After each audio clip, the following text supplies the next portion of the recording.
Bonjour bien-aimé, tu es béni, bienvenue à 5 minutes avec Dieu. Aujourd'hui, nous allons étudier le pouvoir de la prière. Dans le livre de Jacques 5, verset 17, il est écrit « Élie était un homme de la même nature que nous. Il pria avec instance pour qu'il ne plût point, et il ne tomba point de pluie sur la terre pendant 3 ans et 6 mois. » Alléluia.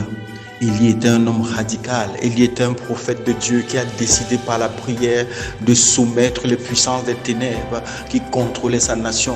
Élie a par la prière renversé tout un système, tout un royaume qui était établi pour oppresser le peuple de Dieu et pour détruire le culte. Élie n'avait pas de limite. Élie n'avait pas de limite. Élie était un homme à qui on ne pouvait pas dire non. Parce qu'il a soumis une nation, il a soumis un système, il a démantelé le pouvoir des ténèbres dans toute une nation à lui tout seul, par la prière. Alléluia. Alors, Dieu te parle ce matin. Peut-être que tu as longtemps essayé, ça n'a pas marché. Peut-être que tu sors d'un échec, de plusieurs échecs, et que tu ne sais pas comment faire. À partir de maintenant, lève-toi et va dans la prière. Va dans la prière parce que la prière est une arme.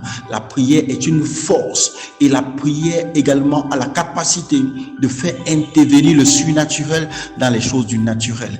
Bien-aimé, quand tu marches dans le naturel, tu es limité à cause des limitations de la nature. Déjà, par exemple, sur la terre, il est impossible de nous envoler comme les oiseaux parce que nous sommes soumis à la pesanteur. Sur la terre, il est impossible, par exemple, de vivre sans oxygène. Mais est-ce que vous savez que la prière a la capacité de défier les lois du naturel et d'établir le surnaturel dans le naturel? Par exemple, Jésus, lorsqu'il est allé sur la montagne, qu'il a passé toute la nuit à prier Dieu, quand il est descendu de la montagne, la Bible déclare qu'il a marché sur les eaux. Il a marché sur les eaux et il a rejoint des personnes qui étaient parties en bateau des heures avant lui. Ça veut dire que la prière a le pouvoir de défier les lois du naturel. Et peut-être que tu es actuellement, pendant que tu m'écoutes, sous des lois spirituelles qui t'empêchent de recevoir, de manifester ou d'exploser ou bien de manifester la gloire de Dieu en toi. Cette situation va changer à partir d'aujourd'hui parce que tu vas entrer dans la prière. La prière a le pouvoir de briser les chaînes. La prière a le pouvoir de libérer les esclaves. La prière a le pouvoir d'ouvrir le ciel. La prière a le pouvoir de libérer les captifs. La prière a le pouvoir de ressusciter les morts. La prière a le pouvoir de ramener la vie là où il y avait la mort. La prière a le pouvoir de briser la malédiction. La prière a le pouvoir sur la nature. La prière a le pouvoir sur les démons. La prière a le pouvoir sur les circonstances. La prière fait descendre sur nous la faveur de Dieu, la grâce de Dieu, la bénédiction de Dieu, l'approbation de Dieu. La prière fait intervenir les êtres angéliques, les anges de l'Éternel pour soutenir ceux dont le cœur est tout entier au Seigneur. Où en est ta vie de prière? Il est temps de ranimer ta vie de prière. Il est temps de te relever. Il est temps d'entrer dans une nouvelle dimension de prière. Dieu t'attend sur la montagne de prière. Dieu t'attend sur la montagne de prière.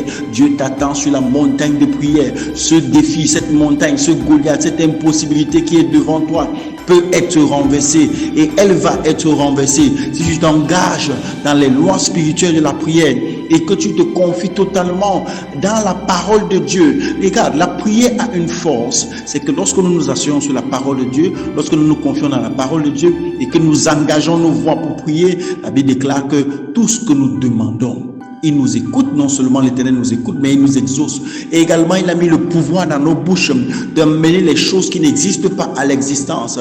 Est-ce que vous savez que lorsque vous méditez la parole de Dieu et que vous commencez à prier selon cette parole, le pouvoir de vos paroles est créateur. Le pouvoir de vos paroles peut ressusciter, il peut délivrer, il peut restaurer. Alléluia. Donc ce matin, il est temps que ta vie de prière se lève. Si ta vie de prière se tient debout, tu ne seras plus jamais en bas. Si ta vie de prière se tient debout, tu seras élevé. Daniel a fermé la gueule des lions par la prière. Bien-aimé, ce matin, reçois la capacité et la grâce et la soif de prier Dieu. La prière a une puissance indéniable. Les forces des ténèbres vont te respecter, vont se soumettre à toi et tous tes ennemis vont disparaître. Ils vont te laisser le passage parce que tu es engagé dans la prière. Engage-toi dans la prière, bien-aimé. Tu seras béni et j'attends ton témoignage. Que la paix soit avec toi. Rendez-vous demain pour un nouvel épisode de 5 minutes avec Dieu.